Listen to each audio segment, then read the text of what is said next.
iKEY Audio presents the RM3 rack-mount digital recorder. The RM3 records high-quality audio onto SD cards or USB devices in WAV or MP3 formats. It is useful in a wide variety of applications, industrial audio uses such as restaurants, boardrooms, and theme parks, houses of worship wishing to record services and sermons, music venues for recording concerts off the mixing board, and DJs wishing to record their live sets. Just add the RM3 to your rack for instant, easy recordings in CD quality. The RM3 fits into a single 19-inch rack space. Let's take a look at the front panel. On the left side are a variety of input options, and there are even more of these on the rear panel. In the center is a full-color LCD screen with a large jog wheel next to it that controls a variety of functions. To the right of those are the stop, play, pause, and record buttons, and slots for SD card and USB devices.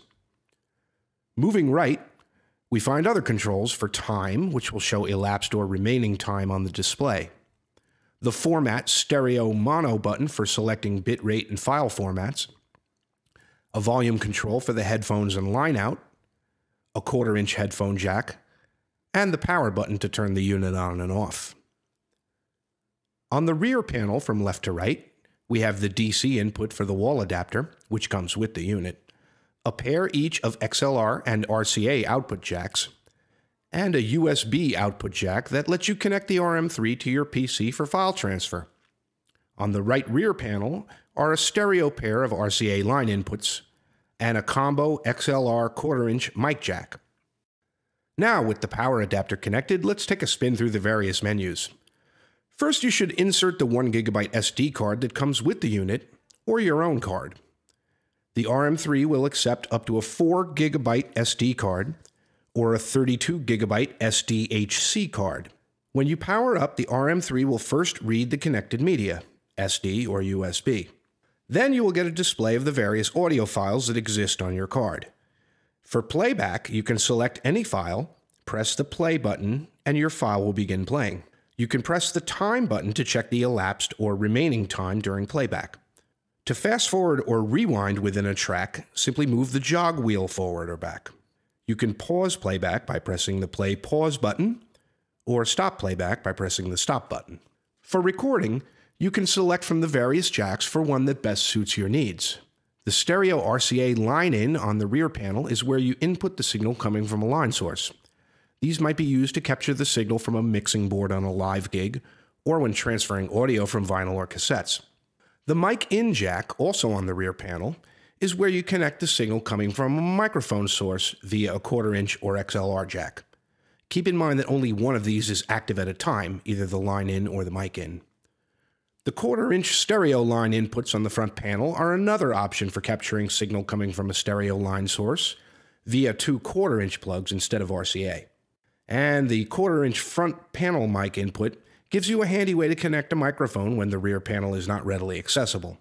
After connecting your source to the RM3, all you need to do to start recording is select a bit rate and format.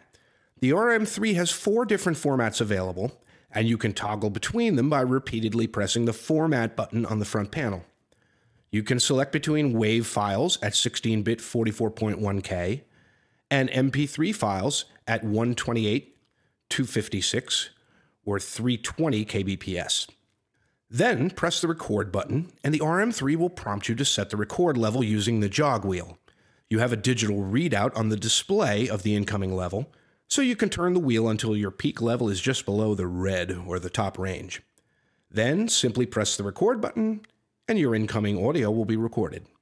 If you wish to record onto or play back from a USB stick instead of an SD card, you can insert the USB device into the USB port on the front of the unit. The amount of recording time is solely dependent on the size of the SD card or the USB stick you are using. To listen to your recordings, you can either connect headphones to the jack on the front panel or connect the RM3 to powered speakers. By the way, iKEY also makes terrific and very cost-effective studio monitors called the MV2 series, and we'll talk a little more about these at the end of this video. To connect to speakers, you would use the rear panel output jacks, either XLR or RCA. Volume of playback can be controlled from the knob on the front panel next to the headphone jack. Now, a nice hidden feature of the RM3 allows you to lock the front panel buttons so you don't accidentally erase a recording or alter any settings. To do this, simply press the Format and Time buttons simultaneously, and the screen will read Hold Mode Activated. And pressing these same two buttons again deactivates the hold mode. You can transfer the audio on your SD or USB devices from the RM3 directly to your computer by use of the USB to PC port on the rear panel. Your computer will recognize the media in the RM3, and then you can drag audio files directly from that media to the appropriate folder on your computer. Another way to do this is to remove the media from the RM3 and use a card reader connected to your computer for transfer. The iKEY RM3 is as simple to use as it is useful. No rack should be without one. Also, as mentioned before, iKEY makes great quality powered studio monitors that can be used not only for mixing professional recordings, but also as a great sounding playback device for your computer or home and audio video setups. They come in three sizes. The M505 V2 has a 5-inch woofer, the M606 V2 a 6-inch woofer, and the M808 V2 8-inch. All are two-way bi-amped speakers.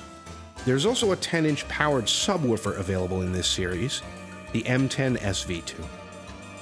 You can look at the complete specs of these and every iKEY product on our website, www.ikey-audio.com. Thanks for watching.